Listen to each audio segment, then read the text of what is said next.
इंटरकन्वर्शन of kinetic and potential energy. इसमें मैं एक एग्जाम्पल जो है वो आपके सामने प्ले कर रहा हूँ कि मैंने इस मार्कर को अपवर्ड थ्रो किया। अपवर्ड जाने का मतलब है कि इसको इनिशियल कुछ वेलोसिटी दी है, डायरेक्टेड अपवर्ड, और उस वेलोसिटी की वजह से बॉडी ऊपर जा रही है, लेकिन जा रही है against the force of gravity that causes decrease in velocity. लिहाजा बॉडी की वेलोसिटी जो है डिक्रीज होते होते होते अल्टीमेट क्या हो जाती है, ज़ीरो हो जाती है। लेकिन हाइट जो ज़ीरो से स्टार्ट हो रही है वो बढ़ते बढ़ते बढ़ते मैक्सिमम पे आ जाती है। वेलोसिटी के कम होने का मतलब है काइनेटिक एनर्जी कम होती जा रही है। जो बॉडी ऊपर जा रही है उसकी काइनेटिक एनर्जी कम होती जा रही है, लेकिन हाइट बढ़ रही है तो इसका मतलब है उसकी पोटेंशियल एनर्जी बढ़ रही है।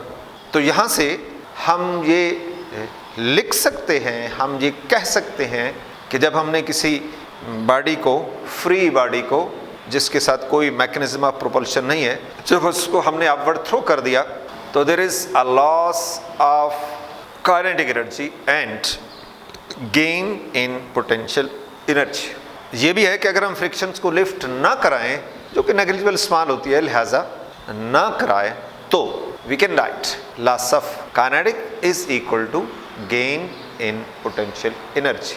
इसके उलट जैसे बॉडी ऊपर से नीचे आ रही है, आप कहीं हाइट पे खड़े हो जाएं, छत पे खड़े हो जाएं, आपने बाल आपके हाथ में है, आपने उसको इस तरह करके छोड़ दिया तो वो नीचे जा रही है।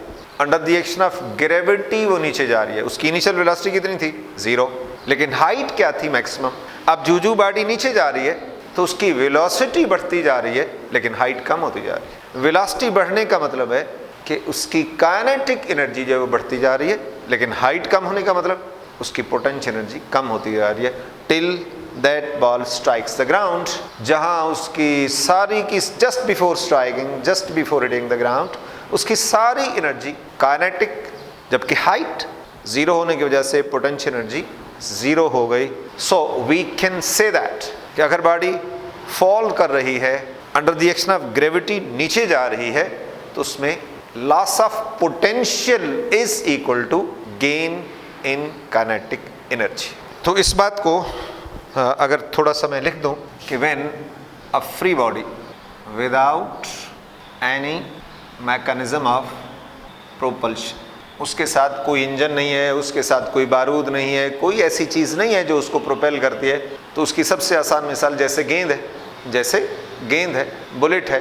तो when a free body is throne upward, initially its velocity is maximum and height with respect to the ground is 0.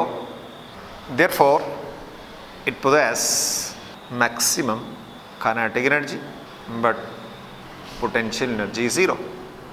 When it moves up against the force of gravity, its velocity decreases and height increases till body reaches the maximum height,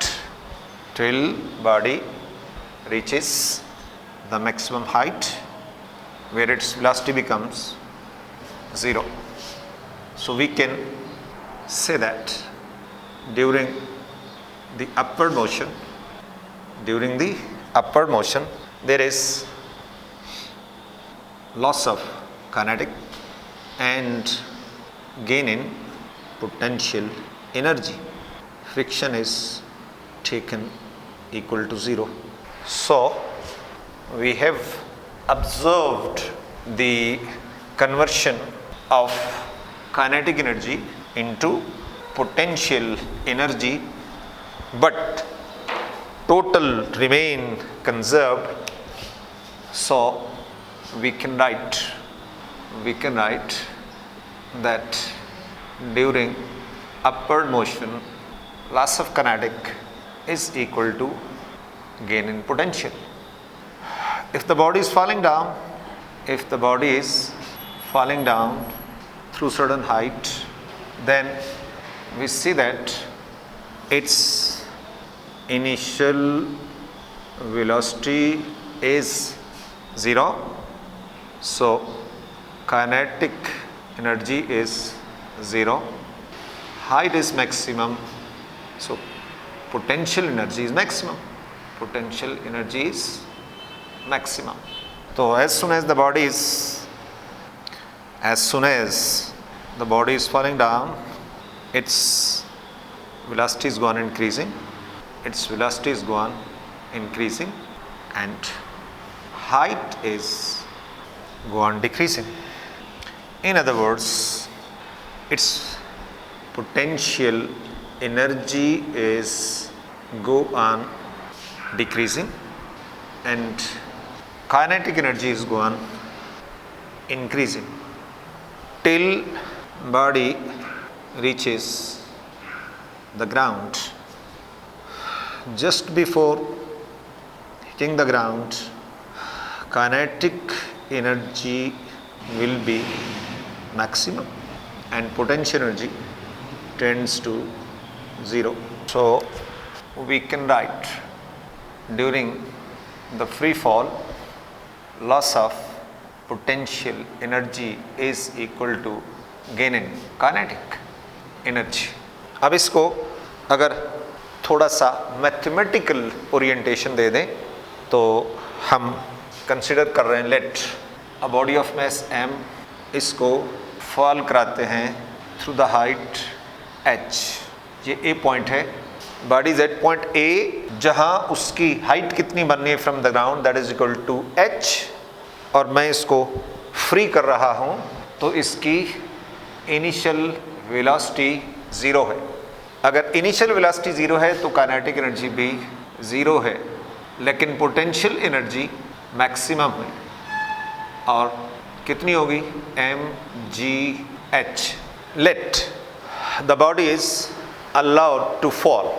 अब जो body नीचे आ रही है तो मैं suppose करता हूं कि late the body reaches the point b, it falls through the height h1.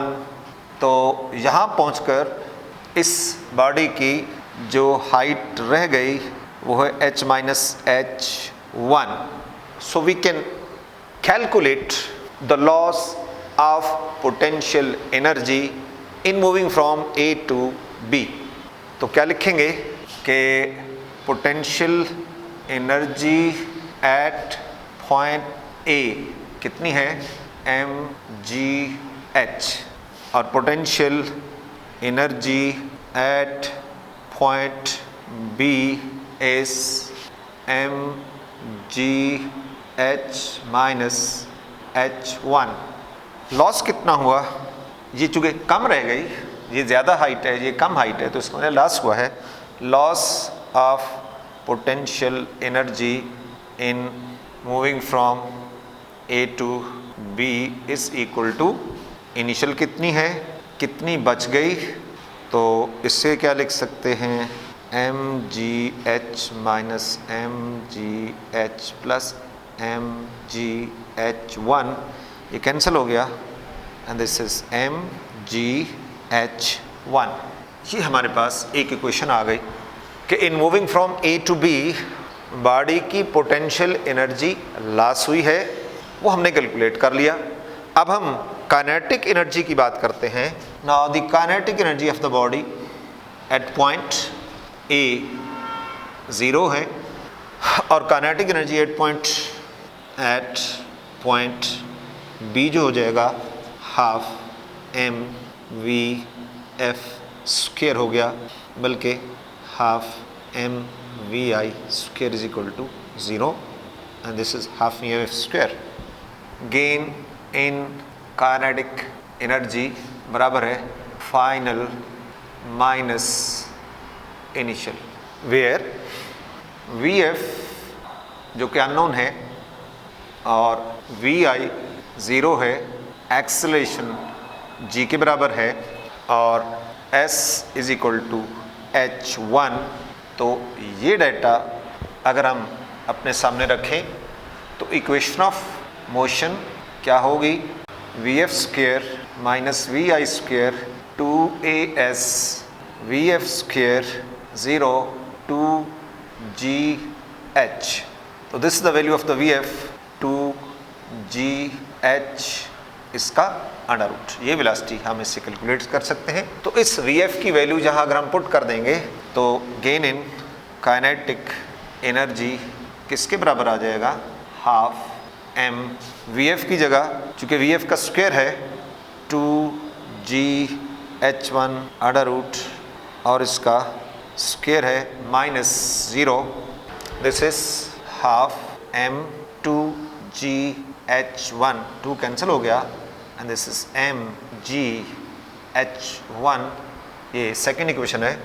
तो comparing equation 1 and 2 we can write क्या लिख सकते हैं हम, क्या लिख सकते हैं, in moving from A to B loss of potential is equal to gain in kinetic. ये आपने प्रूव कर दिया, प्रूव्ड, मैथमेटिकली प्रूव्ड हो गया कि loss of potential energy is equal to gain in kinetic energy.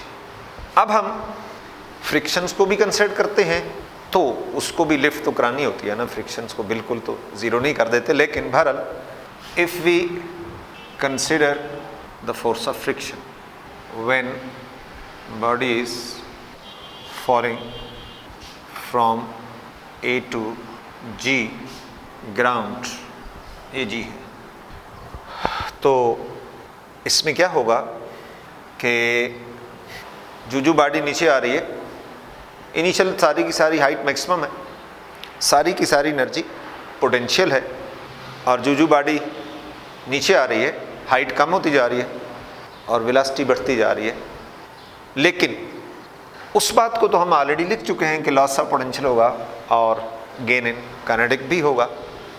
तो अब चूँकि फ्रिक्शंस को कंसिडर कर रहा हूँ, नेट फोर्स जो बॉडी पे लग रही है, net force acting on the body is W weight minus F।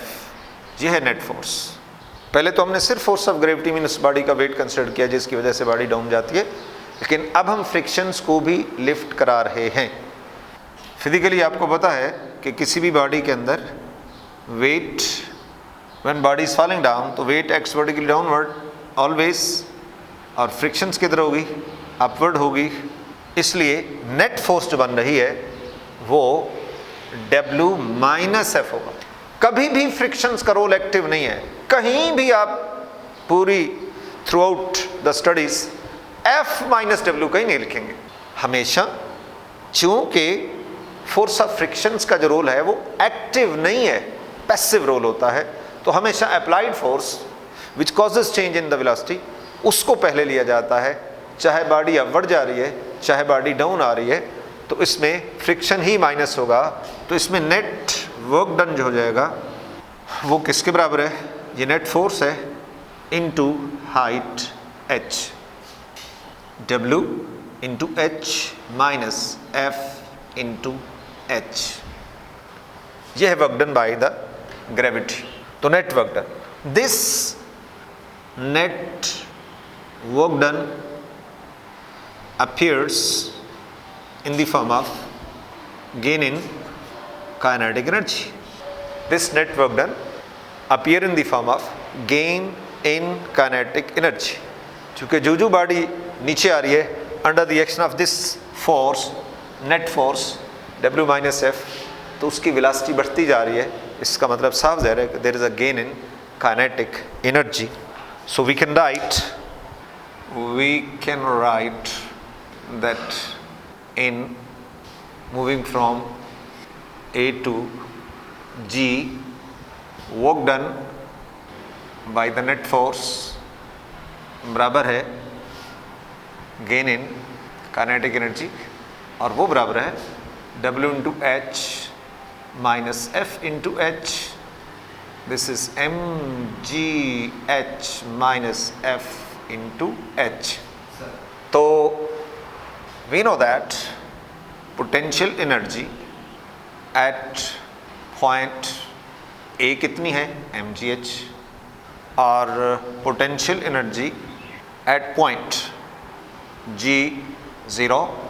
तो loss of potential energy mgh minus 0 is equal to mgh. So we can write loss of G, gain in kinetic energy, is equal to loss of potential energy minus, अब F into H क्या है, work done against friction, या rearrange करते हैं इस equations को तो क्या लिख सकते हैं, loss of potential energy is equal to gain in kinetic energy plus work done against friction. कि जब बॉडी फॉल कर रही है थ्रू सडन हाइट तो ये नहीं होता कि सारी की सारी पोटेंशियल एनर्जी जो है वो काइनेटिक में ही कन्वर्ट होती है, उसका कुछ न कुछ हिस्सा जो है that is used to do work against the friction. जब बॉडी डाउन मूव कर रही है तो इसका क्या मतलब लिया जाएगा कि सारी की सारी पोटेंशियल एनर्जी जो है वो काइनेटिक में कन्वर्ट नहीं हो रही, बल्कि उसका थोड़ा सा हिस्सा जो है यकीनन फ्रिक्शन के अगेंस्ट भी उसको वर्क करने में यूज हो जाती है, वर्क करने में यूज हो जाती है, जो यकीनन ज़्यादातर हीट की सूरत में ही अपीयर हो जाती है। तो बहरहाल टोटल रिमेन कंजर्व्ड, चाहे वर्क डन अगेंस्ट फ्रिक्शन हुआ तो वो अपीयर किस फॉर्म में हो रहा है, हीट की सूरत में हो रहा है, हीट भी एनर्जी है। तो जब हम ये कहते हैं कि टॉप पे सारी की सारी पोटेंशियल है और डाउन आते हुए कन्वर्ट हो रही है काइनेटिक में, प्लस बेशक हीट है तो वो एनर्जी है, लिहाजा total remain conserved, total remain conserved. ये बात इसको हम फाइनली लिखते हैं कि loss of potential is equal to gain in kinetic plus work done against friction.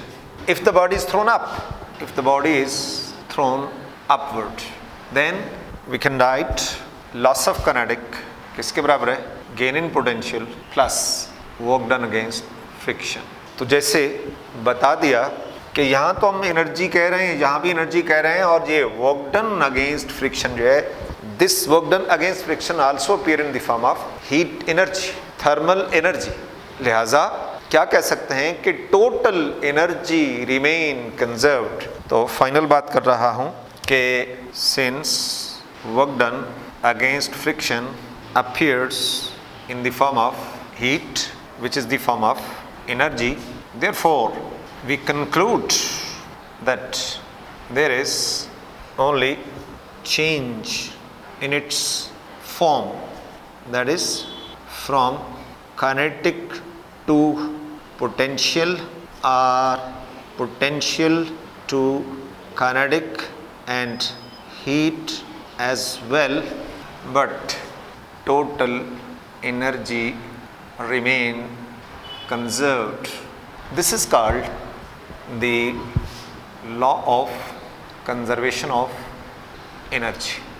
This is called the law of conservation of energy, that is total energy remain conserved. This is the universal truth. ये इस कमरे में हम बैठे हैं तो इसमें एक बल्ब है आपके सामने, तो इसमें क्या हो रहा है, पहले इलेक्ट्रिकल एनर्जी जो है वो चेंज हो रही है लाइट एनर्जी के अंदर, कन्वर्शन, एक उसकी फॉर्म चेंज हो रही है, लाइट एनर्जी प्रोड्यूस हो रही है और कंज्यूम हो रही है इलेक्ट्रिकल एनर्जी, लिहाजा electrical energy change into the light energy. इसी तरह ये पंखा है, ये आपके सामने चल रहा है, तो पंखे का चलना जो है हम इसको मैकेनिकल एनर्जी का नाम देते हैं, मैकेनिकल एनर्जी। लिहाजा यहाँ भी एक कन्वर्शन है क्या कि एनर्जी की एक form mean electrical energy change into the mechanical energy, that is changing into the mechanical energy. So but total remain conserved, total remain conserved.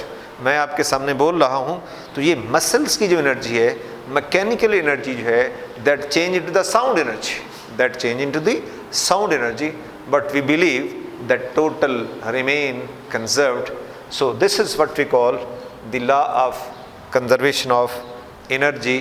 तो जिसकी स्टेटमेंट क्या बन जाएगी, during any process total energy remains conserved, it changes only its form, changes its form, जैसे electrical से mechanical में, electrical से light में, मैकेनिकल से साउंड में, तो ये फॉर्म चेंज हो रही है बट टोटल रिमेन कंजर्व्ड।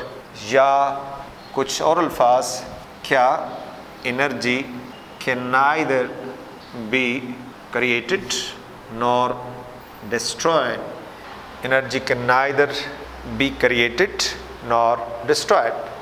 ये भी स्टेटमेंट के अल्फाज होते हैं, law of conservation of energy के ये भी अल्फाज होते हैं। अब इसके बाद हमारे पास एनर्जी की डिफरेंट फॉर्म्स हैं और वो उसका जस्ट तज़किरा ही करते हैं कि डेली लाइफ के अंदर हमारे पास बल्कि different sources of energy, different sources of energy. तो डेली लाइफ में डिफरेंट सोर्सेस ऑफ एनर्जी में हम सबसे पहले हाइडल एनर्जी की बात करते हैं। हाइडल एनर्जी मीन हम पानी को स्टोर करते हैं, डैम बनाते हैं और वहाँ से बिजली बनती है, वहाँ से हम बिजली जो है वो बनाते हैं। तो this is one of the method in all over the world के डैम्स बना के वहाँ से फ्लो कराया जाता है पानी को और आगे टरबाइन होती है और जब टरबाइन चलती है तो वहाँ से बिजली बनती है। इसका बनना, इसकी फिज़िक्स ये सेकंड ईयर के अंदर आपको क्लियर होगी, फर्स्ट ईयर के अंदर नहीं। बस इतना सा याद रखें कि टरबाइन मशीन जो है उसको पानी के ज़ोर से जब चलाया जाता है तो उससे इलेक्ट्रिकल एनर्जी बनती है। इसी तरह हम पाकिस्तान के अंदर न्यूक्लियर एनर्जी का इस्तेमाल भी कर रहे हैं, जिसको एटॉमिक एनर्जी भी कहते हैं, न्यूक्लियर एनर्जी भी कहते हैं। वहाँ से भी हम बिजली बना रहे हैं। तो इसके अंदर जो प्रोसेस होता है जिसको हम फिशंस कहते हैं वो भी आपने सेकेंड ईयर्स के अंदर पढ़ना है। इसी तरह विंड एनर्जी भी अब हम पाकिस्तान के अंदर जो है उसके मुख्तलिफ प्रोजेक्ट जो है वो काम कर रहे हैं जहाँ पे पाकिस्तान के अंदर। और क्या होती है विंड एनर्जी कि हवा का चलना जो है इसमें भी एनर्जी मौजूद होती है कि जब हवा चलती है तो वो जो है विंड मशीन्स को मूव करती है और उससे भी बिजली बनती है। चौथा बड़ा सोर्स जो यूनिक सोर्स है बल्कि इंसानियत का आखिरी सहारा है वो थर्मल एनर्जी है, सन की एनर्जी। तो सन की एनर्जी को भी हज़रत इंसान ने कन्वर्ट कर दिया इलेक्ट्रिकल एनर्जी में। तो वो एक छोटा सा जो है ना डिवाइस, छोटा सा कंपोनेंट जिसको हम फोटो सेल कहते हैं, तो वो फोटो सेल जो है वो क्या करता है कि वो सन की एनर्जी को, लाइट, हीट, ये सारी उसको इलेक्ट्रिकल एनर्जी के अंदर जो है वो कन्वर्ट करता है। तो इस तरह हज़रत इंसान ने पूरी दुनिया के अंदर नंबर ऑफ सोर्सेज के साथ जो है ना वो बिजली जो है बनाने का काम है वो किया जा रहा है।